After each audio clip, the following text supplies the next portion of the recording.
Olá, pessoal, sejam muito bem-vindos a mais um episódio do VeraCast. E hoje, um episódio mais que especial. Hoje nós celebramos o programa de número 50. Isso mesmo, 50 episódios gravados e publicados semanalmente aqui no YouTube. E antes de embarcarmos nessa retrospectiva especial com os melhores momentos, vamos falar um pouquinho dos números. Com o episódio 50, nós chegamos à marca de mais de 560 mil visualizações e mais de 25 horas de conteúdos produzidos, sempre com muita saúde, cuidado, bem-estar, informações valiosas para o público ao lado dos médicos e parceiros do Veracruz. E quando nós falamos de cuidado e prevenção, nós falamos dos primeiros passos para uma vida melhor. Aqui no VeraCast não faltaram dicas de cuidado e prevenção para todos. Vamos conferir?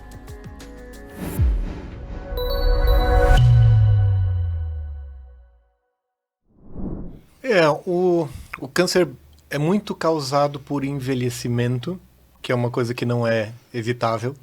A idade avançando, o risco de câncer aumenta, mas existem várias outras atividades que a gente tem no dia a dia que aumentam o risco de contrair a doença, de desenvolver a doença. E hábitos saudáveis são relacionados a uma vida mais saudável, inclusive a diminuição do risco de câncer também.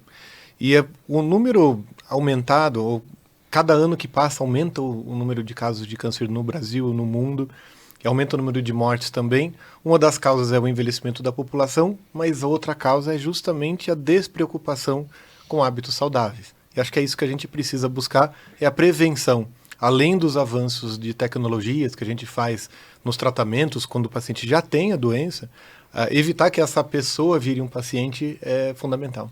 É muito interessante a gente observar essas possibilidades, né, esses fatores e o que nos diz respeito também, né? Por isso que a informação de qualidade, informação precisa é tão importante, né? Essa estimativa de que 80%, 90% dos casos estejam associados às causas externas, vamos dizer assim, que causas seriam essas?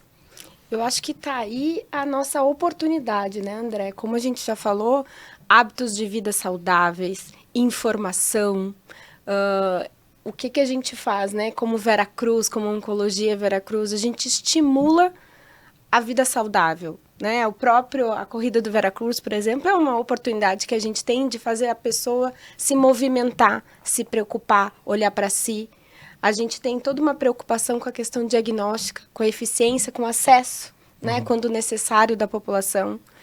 E eu acho que esse é o nosso papel, assim, né? É tentar, com as ferramentas que temos, atingir o maior número da população, que justamente como você falou, Marcela, existem possibilidades de influenciar positivamente o ambiente, a nossa vida, para que a gente diminua os riscos de ter a doença no futuro.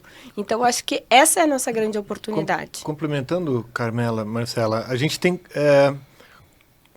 estudos científicos mostrando 4 pontos fundamentais na prevenção do câncer. Então, para diminuir essas causas externas, a gente recomenda como médico 4 pontos fundamentais.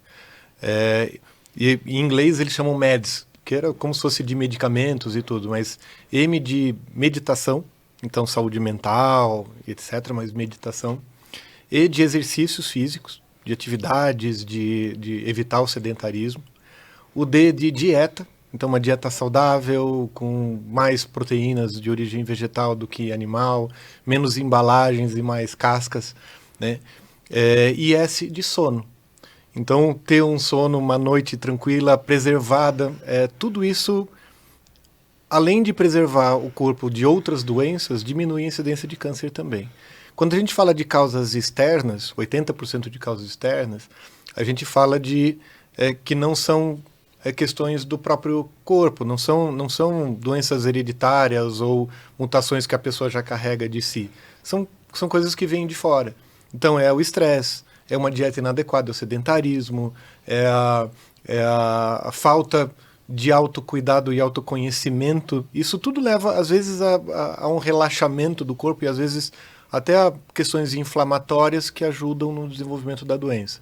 É aquilo no que depende surgimento. de ações nossas, mas também estão ligados aí, vamos dizer, ao ambiente, a questões sociais e tudo Sim, mais. sim, até causas externas de fato, como agrotóxicos, como poluição, como tabagismo passivo, por exemplo, às vezes isso não depende da própria pessoa.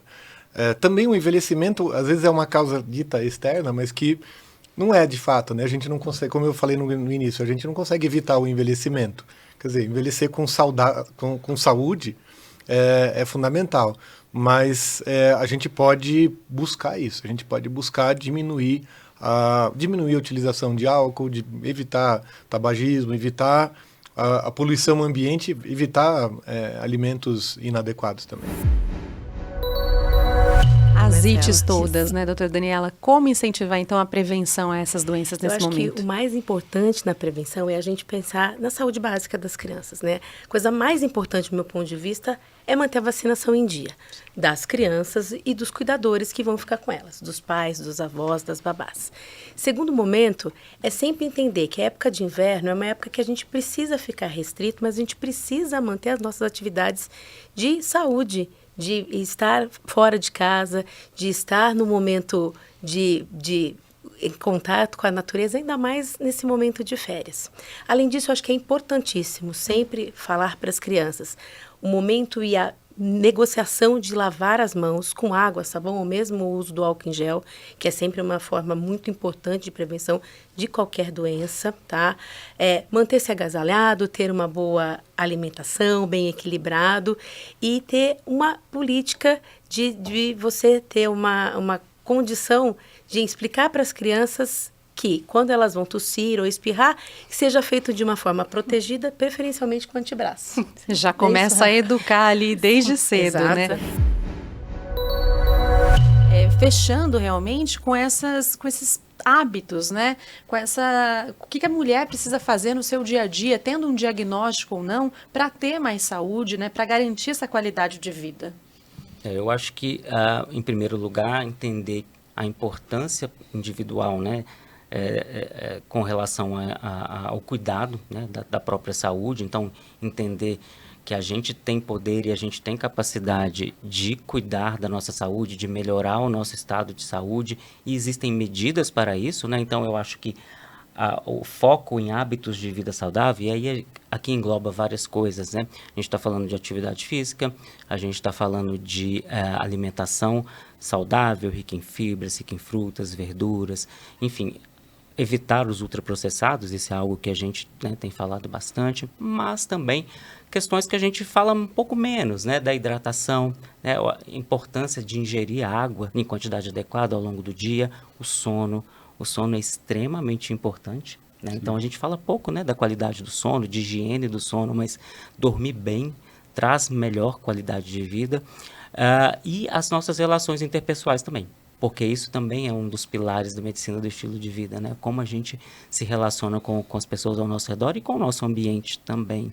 E no caso especificamente de câncer de colo de útero, é claro que todas essas medidas vão ajudar, porque vão diminuir estados inflamatórios, diminui a imunossupressão e melhora a resposta imunológica. Quem sabe a gente consegue evitar uma progressão, né, de uma infecção, né, que poderia ser debelada por uma infecção persistente, e estar sempre atento a qualquer sinal de alteração do seu corpo, né?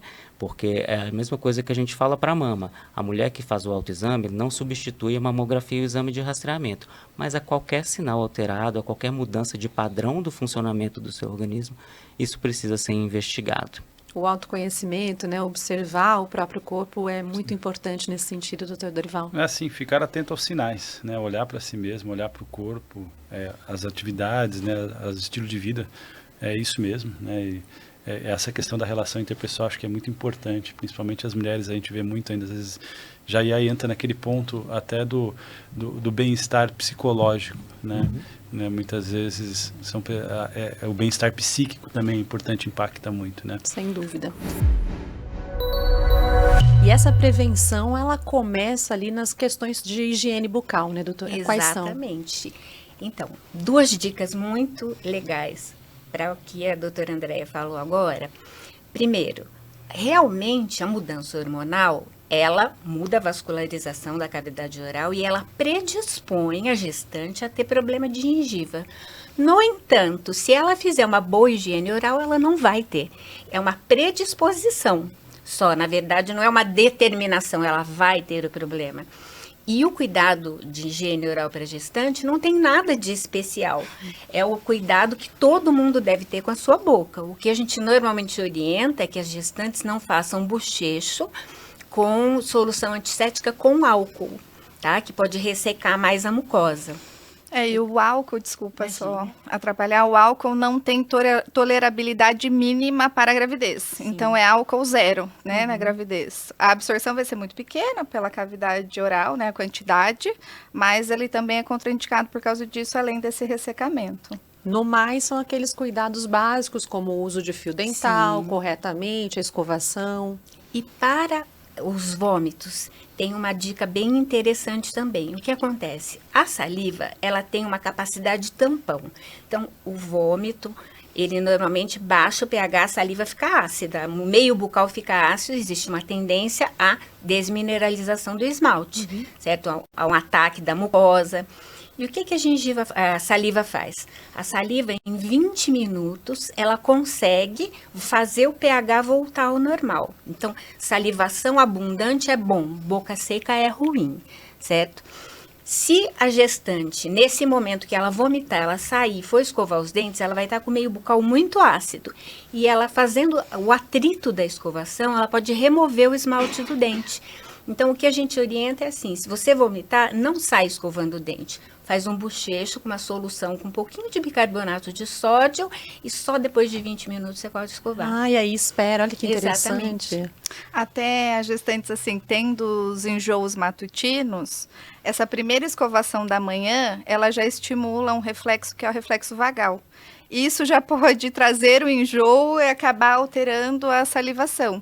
Então, essa gestante que está tendo êmese gravídica recorrente, ela pode acordar, toma o seu remédio antiemético para enjoo, aí ela pode se alimentar, depois escovar os dentes. A gente não vai ter essa alteração aí para a saúde bucal. Uma pequena mudança Uma aí pequena na rotina mudança que na rotina. ajuda bastante, né? Então, eu estou entendendo que existe também um pré-natal odontológico, vamos dizer assim, né? Em que Deveria se acompanha existir, também. né? Na prática, talvez Mas- não, mas é algo importante, né? De se observar durante todo o pré-natal. É uma recomendação, né, do Ministério da Saúde que exista um pré-natal odontológico, mas eu acho que o Vera Cruz está sendo pioneiro, né, de fazer a Exatamente o que eu ia implantação contar. do pré-natal odontológico para as nossas pacientes também. Todo ano a gente ouve falar sobre a dengue, tem campanhas, né, em vários níveis, a gente vê na imprensa, vê nos canais, como aqui no VeraCast também, e mesmo assim a gente percebe que muita gente não se conscientiza, não toma aquelas atitudes básicas, então eu queria que a gente pudesse aqui hoje listar, né, o que cada um pode fazer para prevenir a dengue. A gente tem uma ampla gama de ações que precisam ser feitas de forma contínua para reduzir a incidência da doença, né? Quando a gente fala do nível local, domiciliar ou dos pequenos comércios, é a questão de você reduzir a quantidade de focos de água parada. Então, fazer as limpezas adequadas dos quintais, limpar calhas, telhados, fazer o tratamento adequado da água da piscina, de casa, eh, evitar o acúmulo de pneus ou objetos que possam se tornar reservatórios de água limpa e parada, né? Isso tanto para os domicílios como para comércios, enfim. Agora, a gente também tem ações que precisam ser tomadas do ponto de vista mais macro, né? Quando a gente pensa em políticas públicas e quando a gente pensa na organização tanto do município, do estado, do país, isso é importante ter um envolvimento tanto para a conscientização das pessoas, mas também para a adoção de novas ferramentas que possibilitem o controle do número de casos e também melhores políticas de planejamento da ocupação do espaço urbano, saneamento básico, que a gente vê que é bastante heterogêneo no país. Existe um conjunto, então, de ações que precisam ser tomadas que envolvem tanto ações individuais, mas também ações coletivas e mais políticas. Tem um método, né, chamado Volbach. Eu queria entender que método é esse e se ele funciona em toda a cidade, se ele pode ser viável, vamos dizer assim. Esse método Volbach é um método bastante interessante, né? Tem algumas, ele inclusive já é financiado por algumas iniciativas do Ministério da Saúde em alguns municípios brasileiros. O que ele faz é uma técnica muito simples, que está presente na natureza e que por algumas pesquisas foram identificadas, né? Existe uma bactéria chamada Wolbachia, que ela é até presente em vários insetos na natureza, e essa técnica consiste na aplicação dessa bactéria no mosquito Aedes aegypti, porque essa bactéria ela é capaz de provocar a infertilidade do mosquito. Então ele não consegue se reproduzir e colocar novas larvas. Então ela promove um controle, praticamente um controle biológico do mosquito na ocupação dos espaços urbanos, e com isso a gente consegue controlar a proliferação do mosquito e, consequentemente, a disseminação da doença. Tem sido uma medida efetiva. Nos municípios que têm testado isso no Brasil, tem sido uma medida potencialmente capaz de reduzir até 60% dos novos casos de dengue. Olha que interessante. Então é uma ferramenta que tem um potencial grande para ser ampliado e para possibilitar um controle que vá muito além só desse controle local, doméstico, das pequenas ações de conscientização. E vamos lembrar que tem vacina, né, doutora? A vacina começou aí, né, há 2 anos. Vários estudos, né, vieram trazendo a vacina, já estudos de fora. Acho que um grande desafio da vacina é o reflexo da própria população. Uma vacina que veio de fora, né? A dengue é uma coisa muito latina, né? Então, os desafios que isso vem acontecendo no nosso país estão relacionados, né, ao próprio humano, que é diferente, né? As vacinas foram estudadas em outra população, e aí a gente vem trazendo para a nossa realidade. Começou o ano passado, né? Então, o governo implantou nos adolescentes, inicialmente, que é a população até alvo, por conta, né, algumas possíveis maiores gravidades nessa população, e também pela disseminação. Imagino também que, com relação a exames e até mesmo diagnóstico, a inteligência artificial ajude a otimizar, a trazer mais agilidade e até precisão? Sim, acho que quando a gente fala principalmente de medicina diagnóstica, de radiologia, é onde a IA está mais avançada na medicina. Já tem vários anos, né? Acho que Israel foi um dos países que foram promissores nisso. E ela ajuda bastante no diagnóstico, e principalmente no diagnóstico precoce. De novo, nivelando ali o conhecimento médico. As imagens que seriam imperceptíveis numa certa técnica, ele consegue identificar baseado numa quantidade enorme de imagens que ele já avaliou, indicando para o médico avaliar melhor aquela área, usar alguma outra tecnologia, algum outro exame para aprofundar um pouco o diagnóstico. E se a gente for ver a cadeia disso, é muito importante, né? Tanto de diagnóstico precoce, redução de custo, redução de morbidade, mortalidade. Então, no final da cadeia, é melhor paciente, reduz custo assistencial. Tem toda uma otimização, sim, inclusive sim, financeira, né? Sim. Eu acho que o que ela vem aqui, que é isso que o Giroto falou, exames de imagem, a área que está mais evoluída, agora alguma outra alteração também, até de alguns exames de sangue, exames simples. Então, a capacidade que ela tem de pegar, por exemplo, uma radiografia, né, um raio-x de tórax, que em olho não treinado, ou mesmo olho experiente, não perceberia aquela alteração, aquela diferença, às vezes, de uma tonalidade, ela vem mostrando que a gente tem que ter uma atenção naquela área que ela captou, que ali possivelmente tem uma doença em estágio inicial. Então, isso que é a maravilha de essa prevenção que ela vai poder nos trazer com cada vez mais acurácia, que vai impactar realmente salvando vidas, né? Porque um raio-x que passaria desapercebido e no exame de rotina fosse só ser feito depois de 3, 4 ou alguns anos, e aí já com de repente uma doença mais avançada, porque não ia perceber com o que a gente tem de avaliação atual, ela já está detectando alguma alteração e já encaminhando esse paciente para um tratamento mais precoce, por exemplo. De acordo com a Organização Mundial da Saúde, a inteligência artificial pode contribuir muito mesmo para melhorar a prestação de serviços na saúde como um todo no mundo, né? E aí eu queria entender ali outros benefícios, além da prevenção, do diagnóstico, o acompanhamento desse paciente, os tratamentos, tudo isso também pode melhorar? Eu tenho certeza, a gente está só no começo. E o que mais assusta da IA é que o que a gente acha, por exemplo, que talvez pode acontecer isso. Na outra semana não só está acontecendo, como a gente já está utilizando, né? Então, uma coisa realmente assusta no bom falar sentido. Isso, é assustador, né? Para a gente ter ideia, estimava-se que a quantidade de conteúdo médico, por exemplo, há 50 anos atrás, ele dobrava a cada 15 anos. Depois isso foi para 10 anos, 5 anos. Hoje, acabei de constar aqui o GPT, a quantidade de conteúdo na medicina ela se dobra-se a cada 72 dias. Então, é uma coisa absurda de tudo que está ainda por vir. Para as dicas, então, como ter uma noite tranquila? Claro, com certeza. Primeiro, a gente tem que ter um ambiente adequado, certo? Uma cama confortável, um ambiente escuro, com pouca luz. E, principalmente, ter uma rotina do sono, que a gente chama de higiene do sono. Que seria o quê? Tentar ir todos os dias dormir mais ou menos na mesma hora, acordar na mesma hora, fazer com que não faça atividade física logo antes de dormir, porque isso pode gerar uma agitação e atrapalhar o sono. Fazer atividade física com frequência durante o dia, comer uma alimentação mais leve. Então, todas essas são dicas que podem ajudar, como também evitar café ou bebidas cafeinadas no período noturno, que isso pode prejudicar.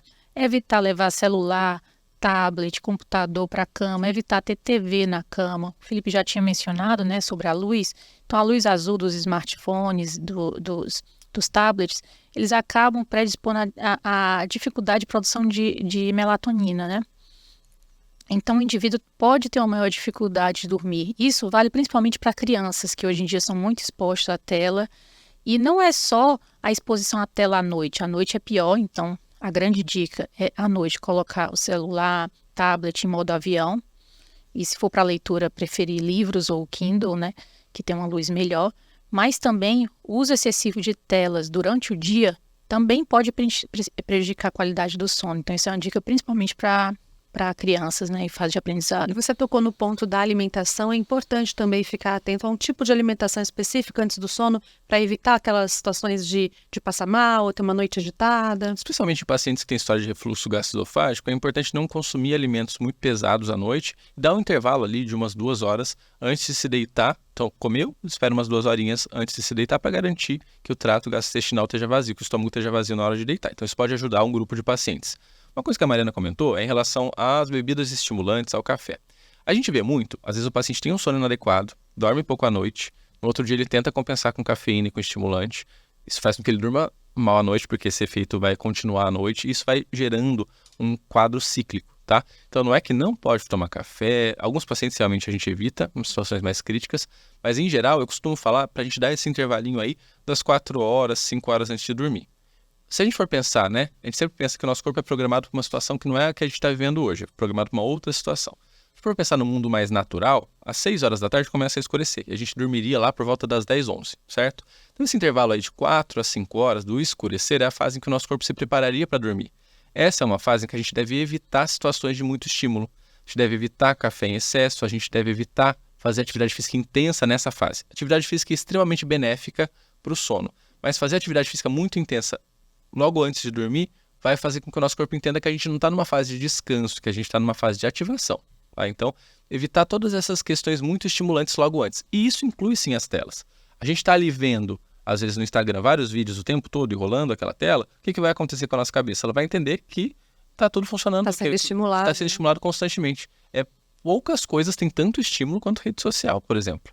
São estímulos rápidos, estímulos que são programados para fazer a gente ficar ali o tempo todo.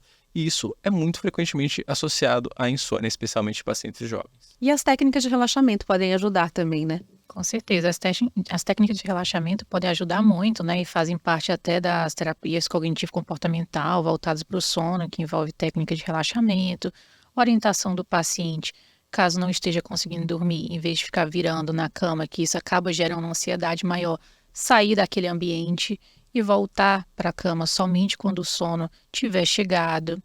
Evitar levar o celular para a cama, porque isso aumenta a procrastinação. Você começa a girar aquela tela e não para.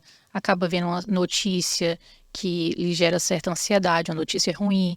Ou então, comparações com vidas perfeitas, e aquilo acaba gerando uma certa angústia e uma dificuldade de relaxamento e da mente ir ficando cada vez mais tranquila, né? E escolher bem o colchão e o travesseiro também ajuda, né, doutor? Ajuda sim. Então a gente tem que ter um colchão confortável, mas que não seja extremamente mole, né? Um travesseiro que faça com que a nossa orelha fique mais ou menos aqui reta em relação ao ombro. A gente não pode ficar com a cabeça muito caída, nem com a cabeça muito levantada. Evitar, por exemplo, às vezes dormir de bruços. Algumas pessoas se beneficiam de um travesseiro corporal. Então são algumas técnicas que a gente pode usar para auxiliar no sono, certo? É importante, muito importante lembrar isso que a Mariana falou.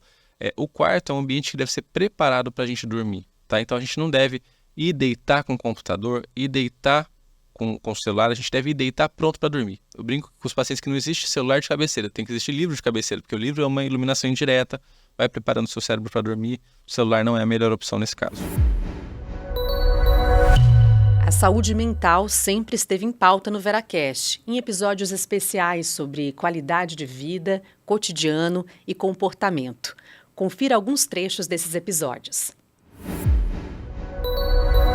A nomenclatura realmente está na pauta, está no debate social, né? TDAH, muita gente fala sobre isso, inclusive nas redes, mas para a ciência não é algo novo, né? Algo que já vem sendo trabalhado com a medicina aí há bastante tempo. Primeiros casos lá em 1960, né? Vamos entender um pouquinho melhor, então, o que é o TDAH, por favor, doutor, do ponto de vista médico? Bom, então, o TDAH, então, é um transtorno de déficit de atenção e hiperatividade.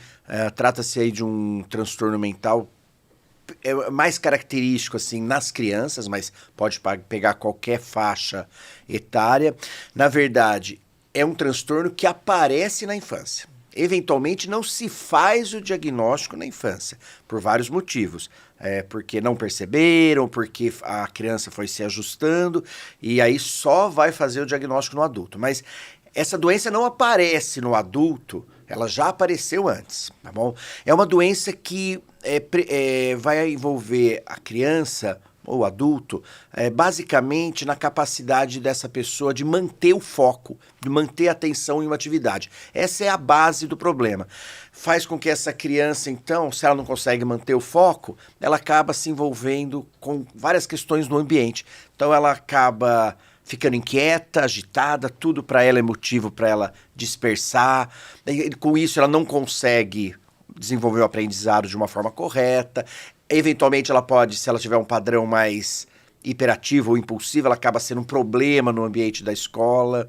Então, basicamente é isso. E aí, eu acho que o grande problema, ou transtorno em si, é o quanto que isso vai afetar a vida da pessoa. A gente considera que tem que ter no mínimo 6 meses de sintomas. Geralmente, quando a pessoa procura ajuda, um profissional, isso já vem há um tempo, né, afetando a vida da pessoa. Se não procurar, as implicações de dificuldade social, de habilidade no ensino, a criança às vezes acaba virando... a criança é o problema, né? Assim, ela, como se ela causasse os problemas, e às vezes ela é só vítima da própria condição, né? Então, para a gente entender essas possíveis causas, uma delas pode ser biológica mesmo. Basicamente, o que se sabe, assim, que explica a maior parte das alterações é uma alteração da atividade dopaminérgica na região aqui da frente do cérebro. O que isso significa? Então, a dopamina é um neurotransmissor, né, que está no corpo inteiro, principalmente no cérebro, e esse neurotransmissor ele modula várias experiências mentais, como sensação de bem-estar, de poder, de gratificação. E a região frontal, né, na verdade o neocórtex frontal, uma parte bem nobre do ser humano, ele é fundamental para a gente estabelecer um padrão de interação com o ambiente, o quanto que a gente consegue focar, direcionar e estabelecer os limites daquilo que é interessante, aquilo que não é. O que se sabe hoje em dia é que teria uma diminuição dessa atividade dopaminérgica nessa região.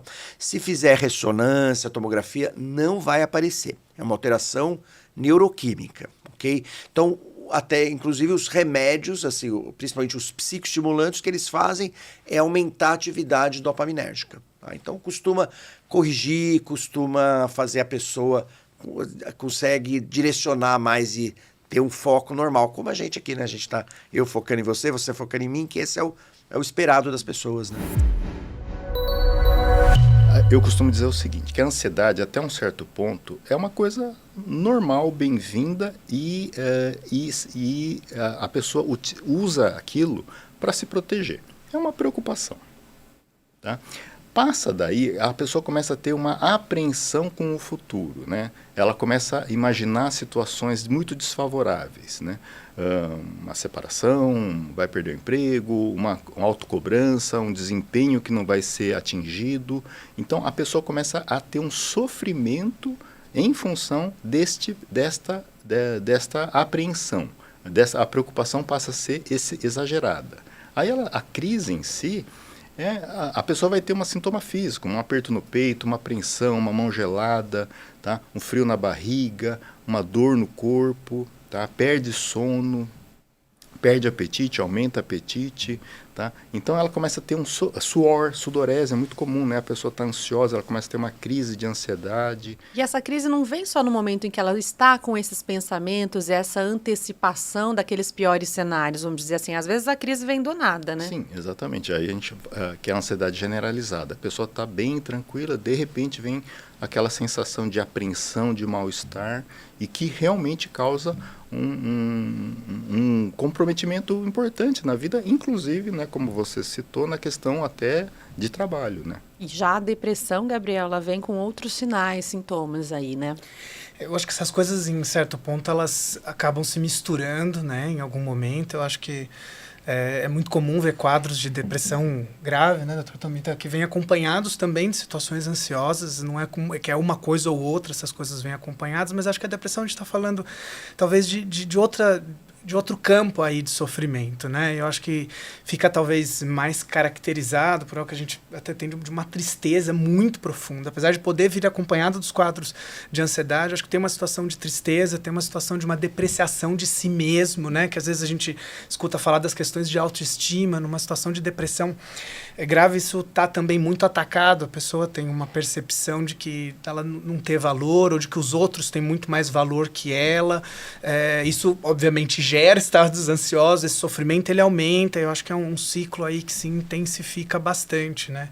Acho que é importante pensar que são quadros extremamente complexos, e dá pra gente pensar que são multifatoriais, né? Acho que tem muitas coisas que estão envolvidas aí para a construção disso, e como isso se manifesta em cada pessoa, né? Acho que o que vai caracterizar, talvez, aí de alguma forma, uma situação de uma depressão ou mesmo de uma ansiedade, eu acho que é isso que o Dr. Tomita estava dizendo, de um prejuízo para a vida, né? Então, a pessoa não consegue mais exercer a função do trabalho, não consegue mais exercer a função em casa, como pai, como mãe, começa a atrapalhar as relações interpessoais, o trabalho, normalmente, é um lugar onde isso aparece muito forte, né? Fica muito evidente, muitas vezes.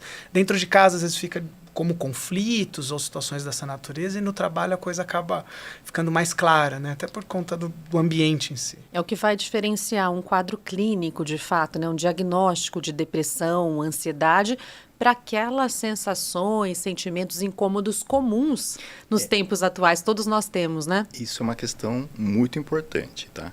A depressão, para o psiquiatra, ela realmente uma doença grave, tá?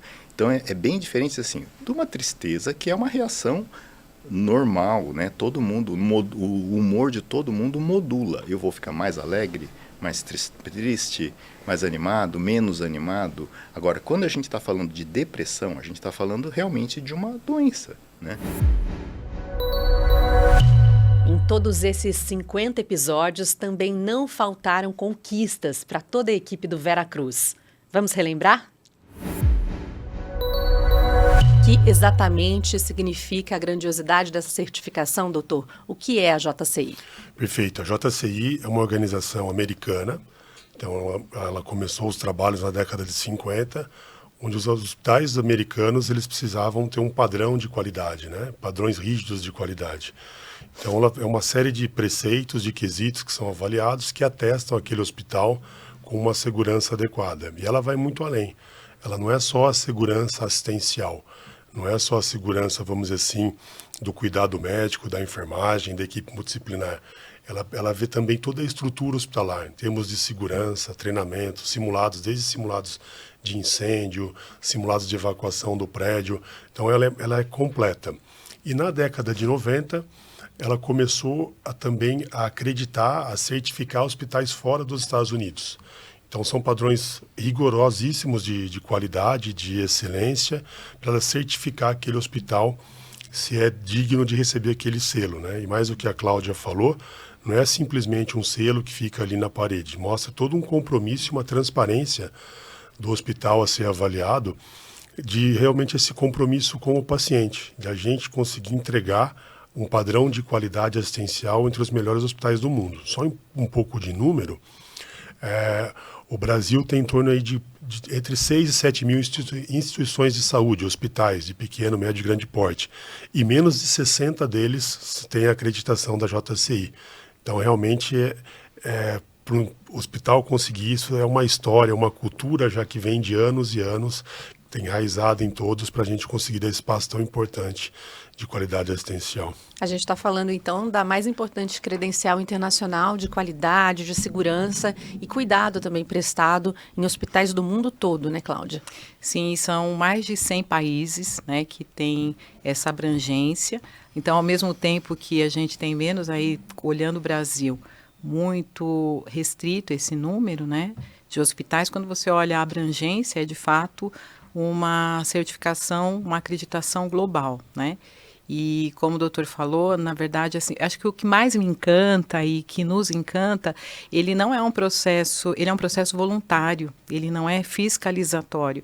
Então, quando uma instituição define, né, se compromete, não é por uma questão de uma legislação, é porque quer avançar nesse compromisso, né? E qualidade e uma acreditação, ela é um meio, ela nunca é um fim. Então, obter uma certificação, um selo, né, o selo dourado da JCI, não é um fim em si mesmo, ele é um meio. Então, ele vem para nos ajudar, nortear naquele compromisso, naquela visão. Ela tem que ser anterior a essa decisão para que ela se sustente. E é uma jornada, é contínuo, né? Não é simplesmente, como ele falou, é um selo, ai que bom, conquistou. Não, é um compromisso. Ali, conquistar, na verdade, é uma etapa, lógico, tem muito trabalho antes, mas ali só coloca a gente à frente de muitas outras, de muito compromisso. Ele é o segundo mais antigo do estado de São Paulo e ele está entre os 5 mais antigos do Brasil. Ele completou em dezembro de 2024 60 anos.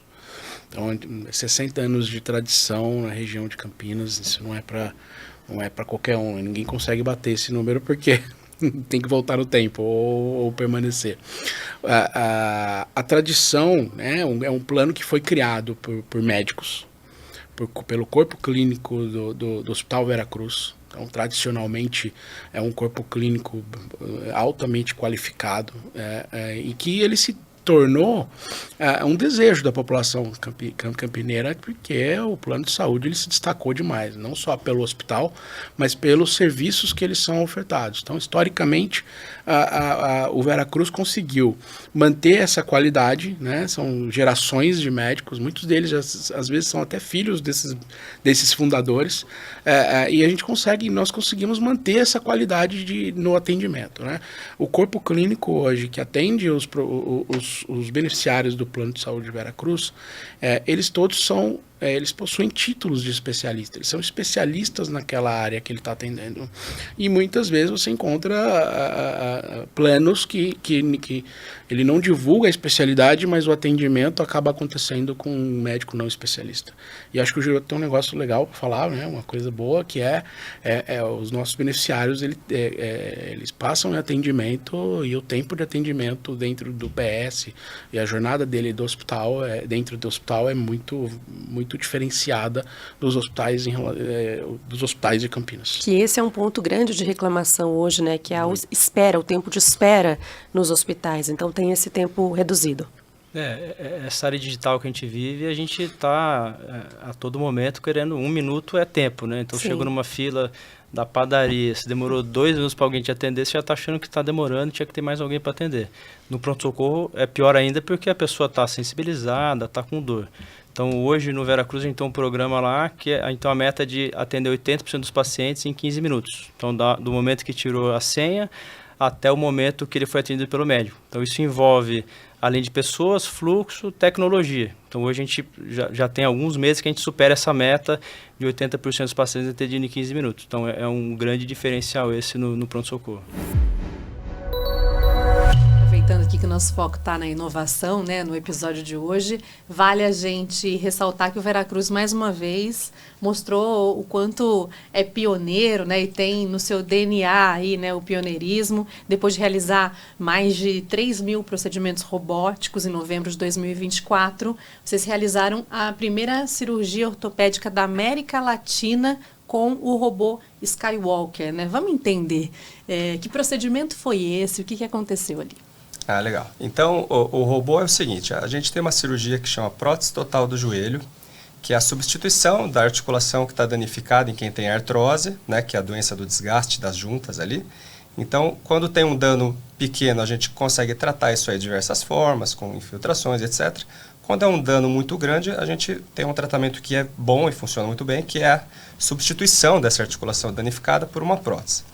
Essa prótese ela é feita de forma em que eu tenha um alinhamento, né, um balanceamento dos ligamentos, tudo conforme o paciente precisa. Então, eu preciso de todo um planejamento, o tamanho do implante, o jeito que eu vou colocar, né, porque ele precisa substituir ali, no caso do joelho que a gente está falando, precisa substituir o fêmur, a tíbia, de uma forma que fique de uma forma ideal, que esse paciente vai voltar a andar e esse joelho vai funcionar normalmente. Isso é tradicionalmente feito mecanicamente, né? A gente olha o joelho e com o uso de alguns guias a gente consegue colocar a prótese ali, cortar ali.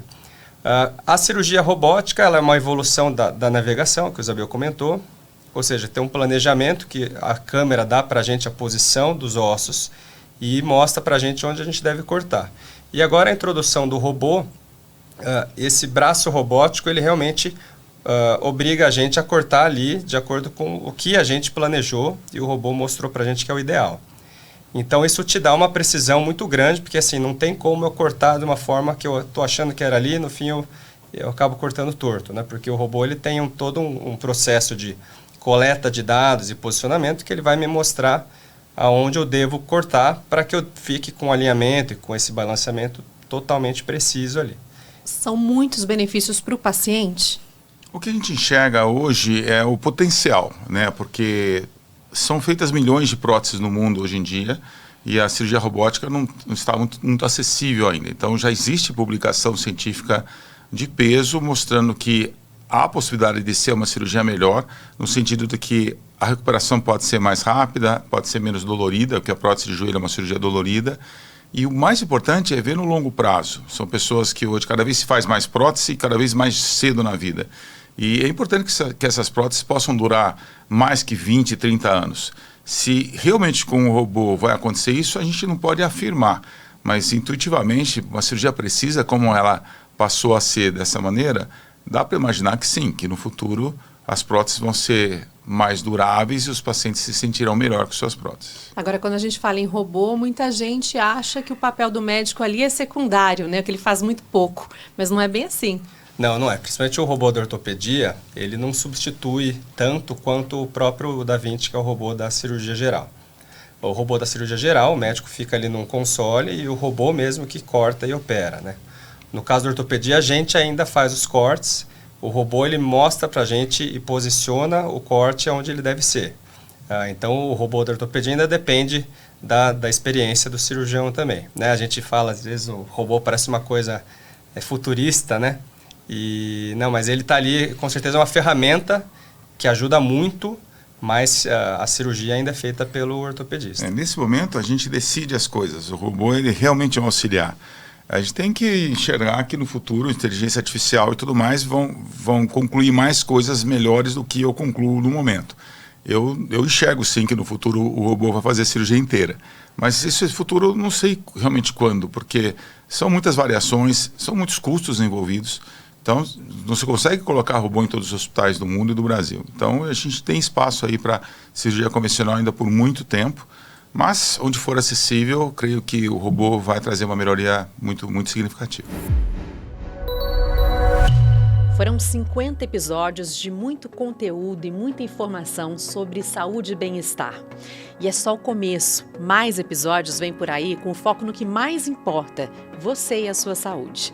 Eu agradeço imensamente aos médicos, aos convidados do Veracruz por todo o conhecimento compartilhado ao longo de tantos programas. E agradeço em especial a você, que acompanha semanalmente os nossos episódios, que curte, comenta, compartilha essa corrente do bem. Eu te vejo na próxima terça-feira, às 8 da noite, aqui no VeraCast.